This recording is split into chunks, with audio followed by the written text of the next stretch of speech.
Olá pessoal, resolvi gravar esse vídeo para dar uma aula para uma pessoa que se diz biólogo, uma discussão, um debate naquela postagem sobre gatos de vira-latas e gatos de raça.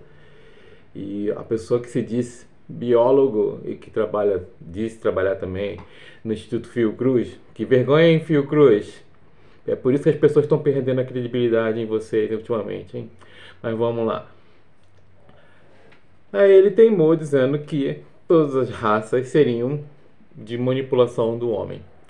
Então eu trouxe e mencionarei tais artigos abaixo nos comentários, de papers feitos por cientistas na Universidade de Oxford e também na Universidade de Harvard, ok? Feitos por biólogos, professores, tá? Professors da mais alta patente e de considerações internacionais.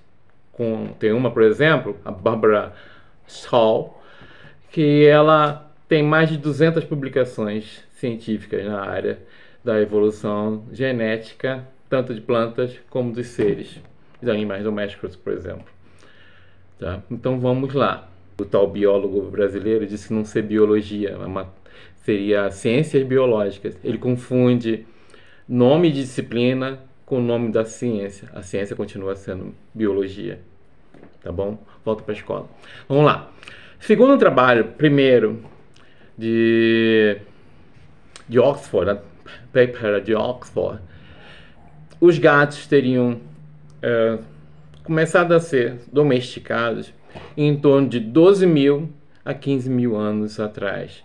Tá? Ele carrega, isso foi um trabalho baseado no estudo de tracking back, né? De voltar toda a ancestralidade através do DNA, fazer um rastreio e ir buscando as origens do gato, né? Da formação do gato doméstico. E descobriu-se que eles datam, né?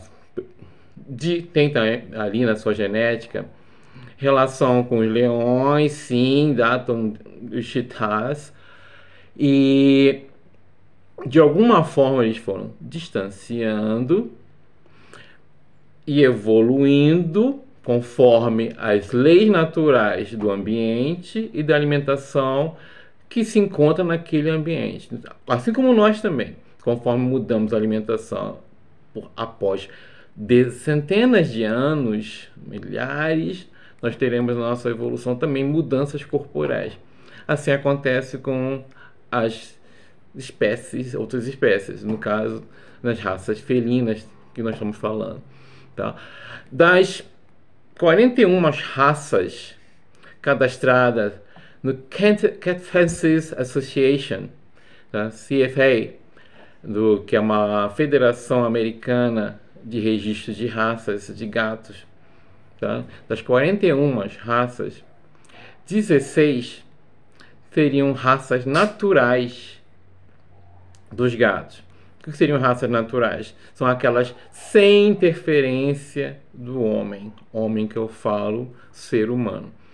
Tem que explicar porque aquele biólogo, ele queria ser chamado, na verdade, cientista, não biólogo, talvez, para falar que é ciências biológicas e não biologia. Talvez na esperança de ser chamado de cientista, mas vamos lá. Então, tem que explicar direitinho, senão o pessoal entende errado. Tá? É o homem, ser humano. Tá? Então, de acordo com ele, né, as raças são naturais ou por manipulação. Então as raças podem ser feitas, né, de maneira natural, evolutivas, ou então por meio artificial, por manipulação do homem, tanto falando de animais como vegetais também, até bactérias. Tá? Por quê? Não, você vai procurar, no caso, quando é artificial, aquilo que se procura achar. Por exemplo, no caso de uma hortaliça, o que tem a mais concentração de um tal ingrediente nutritivo, ou que resiste mais a uma tempestade ou uma praga, resistente mais a uma praga. Então você vai selecionando geneticamente aqueles genes, né? E fazendo a evolução, criando uma espécie resistente ou que tenha mais nutrição. Até, por exemplo, já estão conseguindo ter leite sem lactose no norte. Uma população lá no norte já está conseguindo isso, norte da Europa. Tá? Então, toda essa mudança, como no homem, por exemplo, que a princípio nós comeríamos mais coisas, alimentação mais dura, como cascos de plantas, de árvores, e nossa mandíbula era maior, né? Isso por arqueologia descobrimos isso, né? Nossa mandíbula era mais forte, com uma musculatura muito mais fortalecida, e a dentição também maior, para poder justamente quebrar essas cascas mais resistentes, né? E conforme nossa alimentação for ficando mais simples, mais fácil de digestão, da digestibilidade, nós fomos perdendo, fomos mudando a nossa característica física. Assim como acontece também com os animais, e como no caso que estamos falando, com os gatos. O gato selvagem, por exemplo, ele tem um crânio maior, tá? E o gato doméstico, um crânio menor, e eles também reduziram em tamanho. Isso foi verificado nesse estudo. Tá? No outro estudo da Barbara Scull, que é uma professora de Harvard, com mais de 200 publicações, e também presidente da Harvard History Museum, tá? Em Londres. Ela fala disso aí, que os gatos, por que os gatos, eles têm até também, né, no rastreio genético do gato, ele teria uma alguns genes similares ao do cão, que é justamente onde favorece na parte do cérebro a parte da sociabilização, né? Eles serem mais domesticáveis, né? E crescerem mais também na própria inteligência voltada a essa nova condição desafiadora, né? De convívio com o ser humano, e ser também mais dócil, sair do estado de fera para um estado mais dócil, mais domesticável, fearful, sem ter medo das pessoas, do ser humano, né? Então eles teriam essa semelhança. Só que os cachorros, né, eles foram domesticados, hipoteticamente, vamos dizer, a teoria, por volta de 30 mil anos atrás, e os gatos de 12 a 15 mil anos atrás. Tá? Como se deu isso?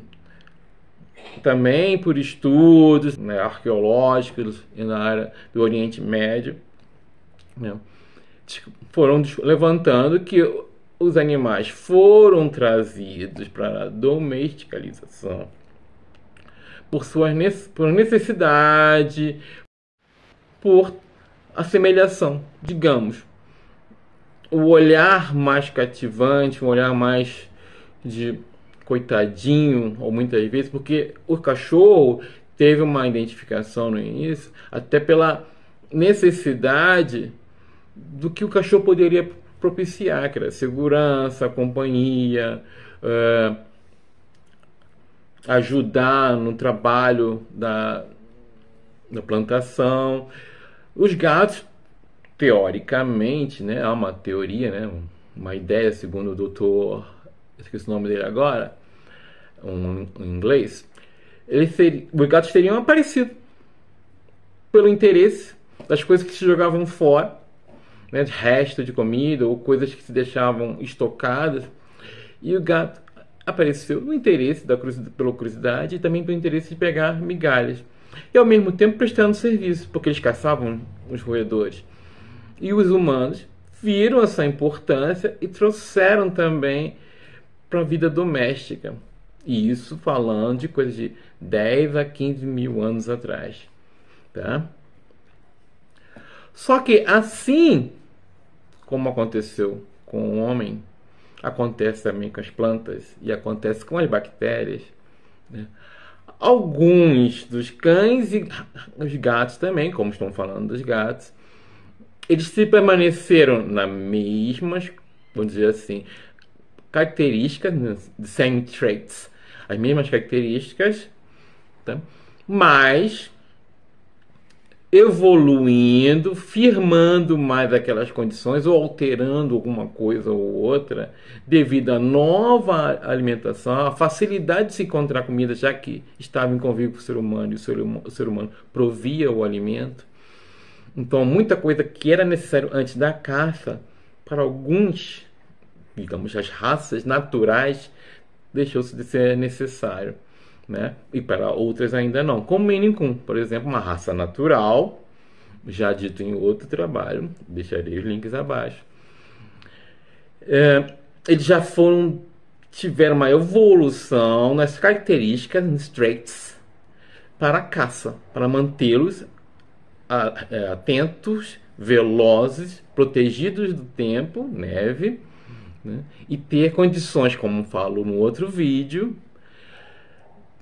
de identificar a presa, achar a presa e atacar inteligentemente, né? Orelhas mais largas, maiores, um crânio também maior para inteligência, para poder raciocinar, dar saltos precisos, né? Uma mandíbula feita para um box, feito para arrancar, rasgar, né, a presa, né? A proteção do corpo, né? A pelagem, que é para a neve que caía, né? As patas fortes, principalmente as traseiras, para grandes saltos e velocidade também, né? Essas permaneceram e outras foram alteradas conforme mudou-se as condições do habitat também, claro, né?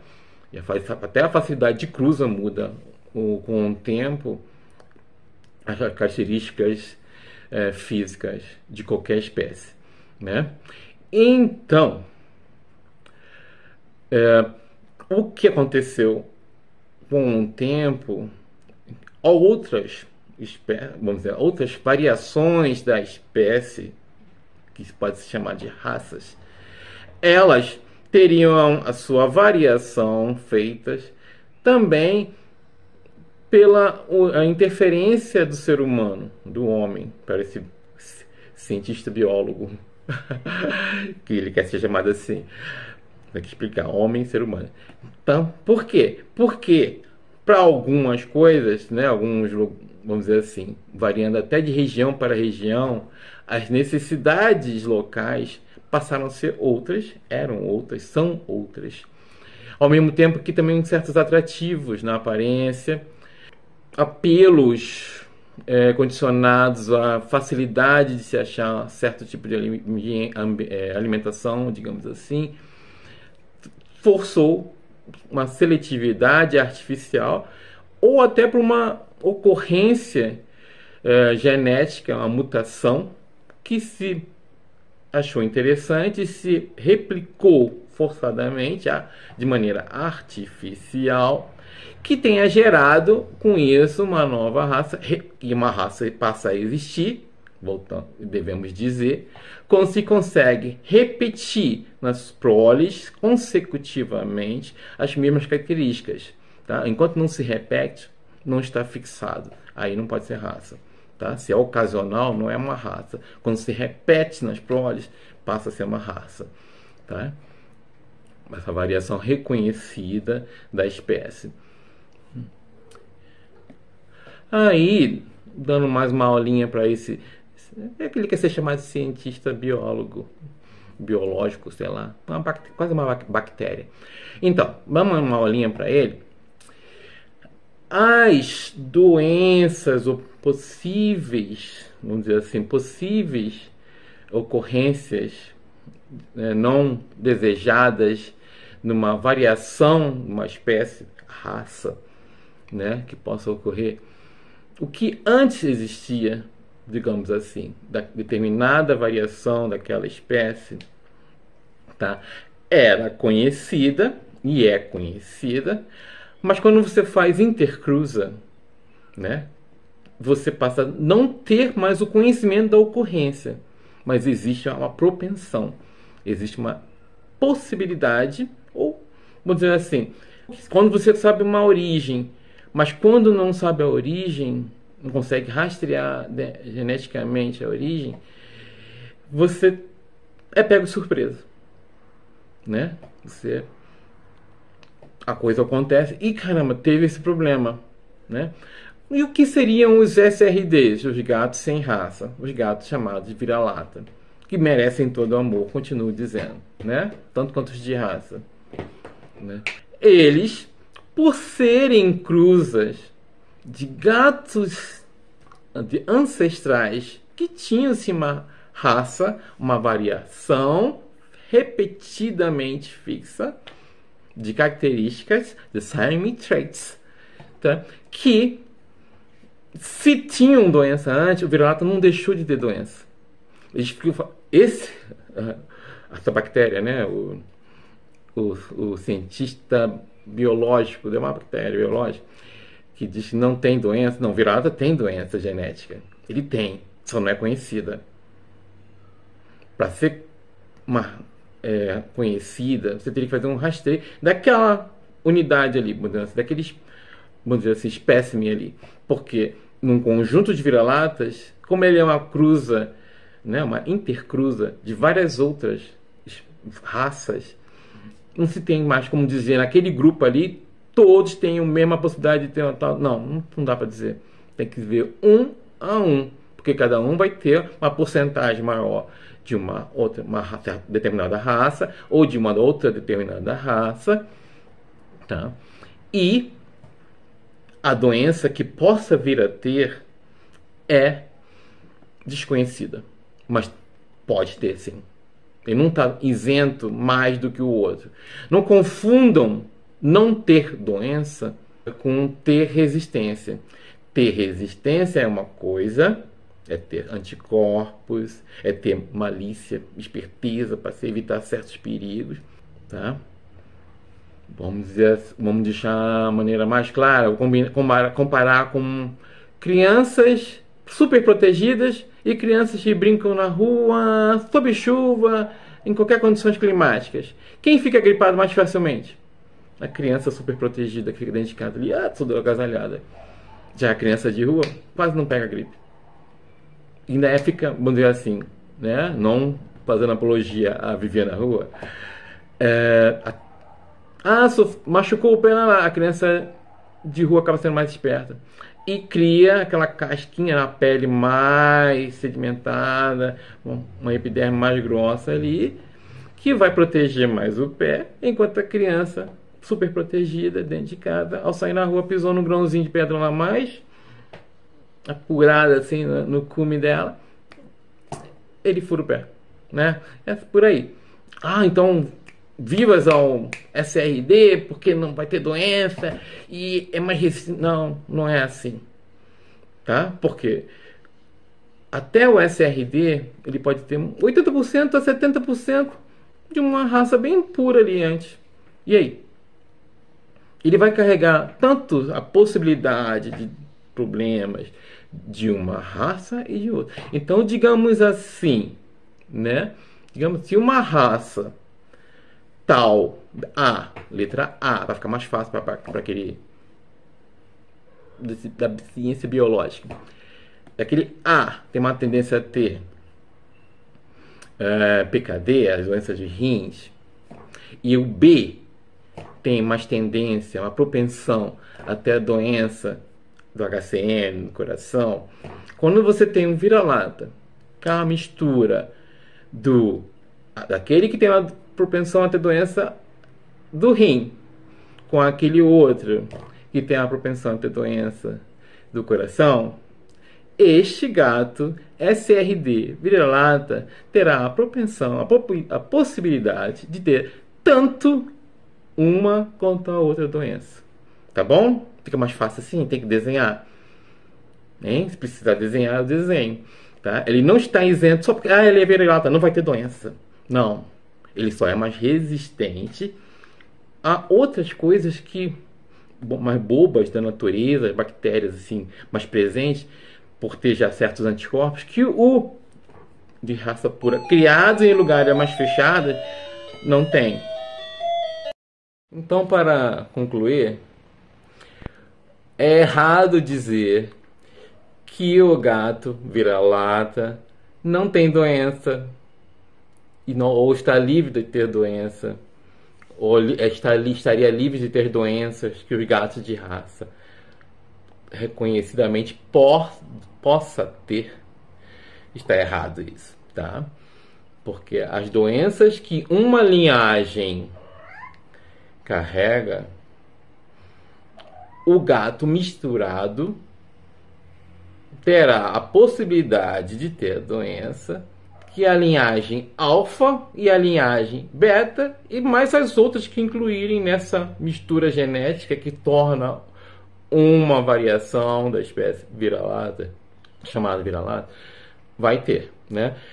Por exemplo, se tiver 4 variações que seriam ditas puras, né, ancestrais, com doenças específicas mais comuns em cada uma delas, o vira-lata terá na sua genética, já que a genética vem da ancestralidade, a possibilidade de ter as 4 doenças. Possibilidade. Tá bom? Agora, ser resistente é uma outra coisa. O pior é ver gente que faz biologia ou defensores, lacradores, extremistas disseminando ódio, falando besteira, falando de não ter doenças, uma coisa que confundindo com resistência. A criança de rua que brinca na chuva, em qualquer condição climática, e fica mais resistente, ela tem a mesma propensão de ter uma doença cardíaca, pressão alta, ou um câncer hereditário, ou qualquer outra coisa que seja hereditário, tá? Pela ancestralidade genética, tá? Que é uma das possibilidades, né, da doença. Mas terá mais resistência. Resistência é uma coisa, tá?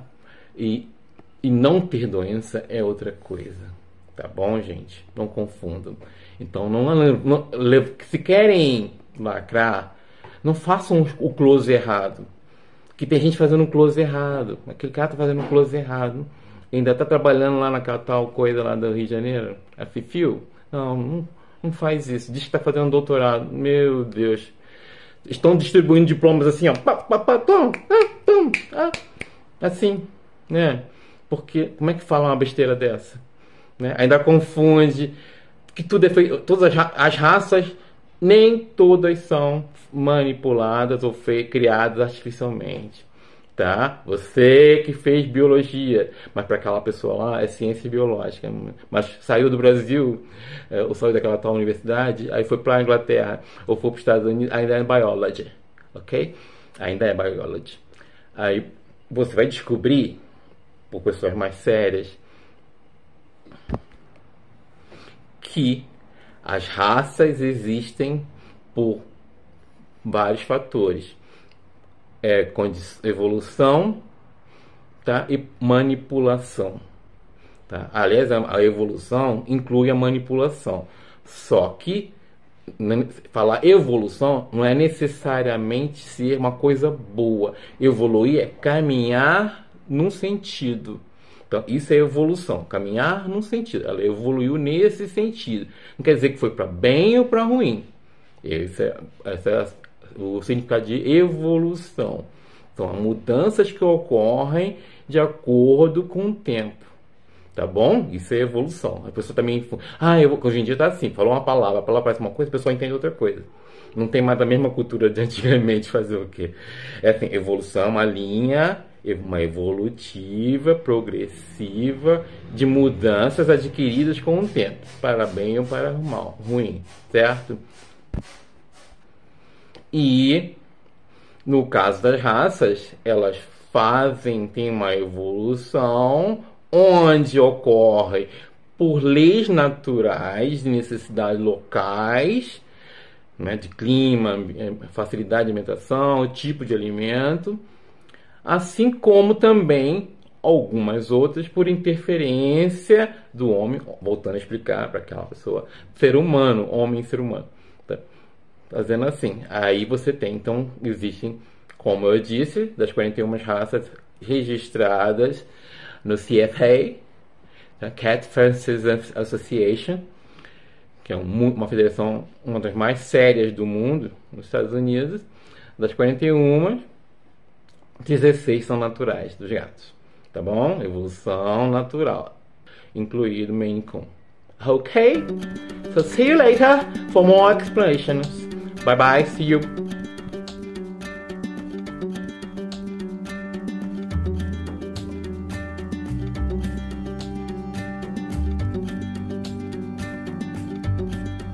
Professor Schall is the Mary Dell Chilton Distinguished Professor of Biology at Washington University in St. Louis. She is also the Dean of the Faculty of Arts and Sciences at Washington University in St. Louis.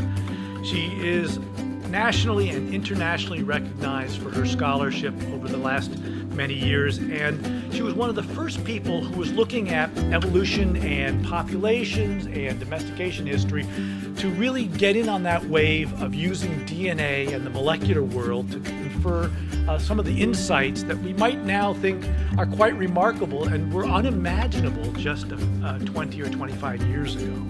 She has over 200 publications. She's trained 36 PhD students, and she has advanced our knowledge in everything from systematics to the biology of invasive species.